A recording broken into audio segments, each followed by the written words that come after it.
Merci Monsieur le Président, Monsieur le Premier ministre, Mesdames et Messieurs les ministres, mes chers collègues. Ma question s'adresse à Monsieur le ministre de l'Intérieur.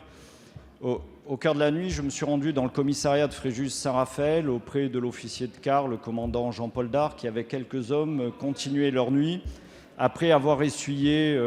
encore une nuit mouvementée, la 4e en une semaine, mercredi, vendredi, dimanche et encore cette nuit. Avec un calme et un professionnalisme, ils m'ont rendu compte de la question, un professionnalisme que vous avez pu mesurer il y a 3 nuits à Marseille avec la commissaire divisionnaire Béatrice Fontaine, qui a longtemps été la patronne de ces hommes-là. Professionnalisme aussi et expertise de la part de la police municipale de Fréjus, qui se retrouve en première ligne sur ces 4 événements depuis le début, certainement parce que le chef de la police municipale, le capitaine Egazier, est un officier de réserve du 21e régiment d'infanterie de marine et que son chef de service des unités opérationnelles est lui aussi un soldat des troupes de marine à la fiche signalétique des états de service impeccable et que j'ai eu la fierté de recruter ou faire recruter dans ses rangs il y a 13 ou 14 ans. Les événements de ces 4 nuits sont le fruit d'une politique que vous menez dans la lutte contre les trafics de stupéfiants.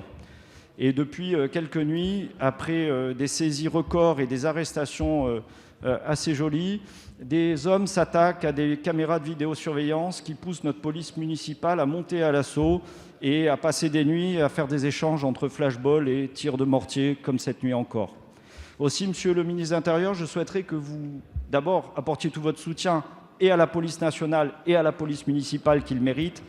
et que vous fassiez grâce à la demande du commissaire en second, le commissaire Fèvre, de bénéficier d'unités mobiles supplémentaires pour tenir la place les nuits qui viennent et de leur permettre d'aller au bout de cette mission parce que nous pouvons arriver au terme de cette délinquance. Merci.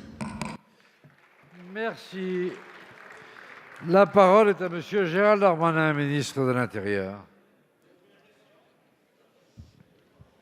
Oui, Monsieur le Président, Mesdames et Messieurs les députés, Monsieur le député, bien évidemment que les effectifs de la police nationale et les effectifs de la police municipale ont tout mon soutien à Fréjus et ailleurs, établissant l'ordre républicain, et vous avez raison de le souligner.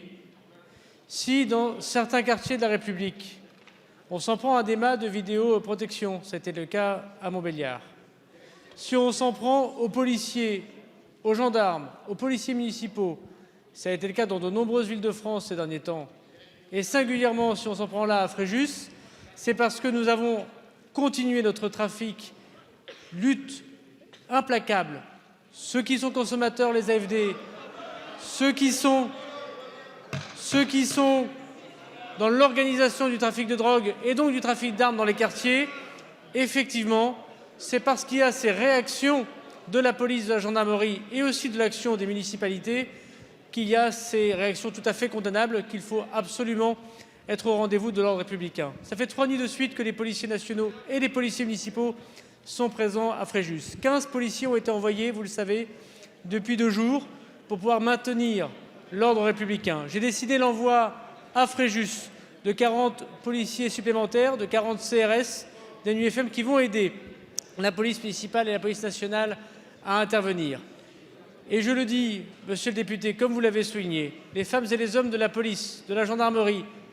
et avec le concours de la police municipale, en luttant contre les trafics de stupéfiants, en luttant contre les trafics de cannabis, de cocaïne, d'héroïne, qu'il ne faut en aucun cas relativiser dans les discours.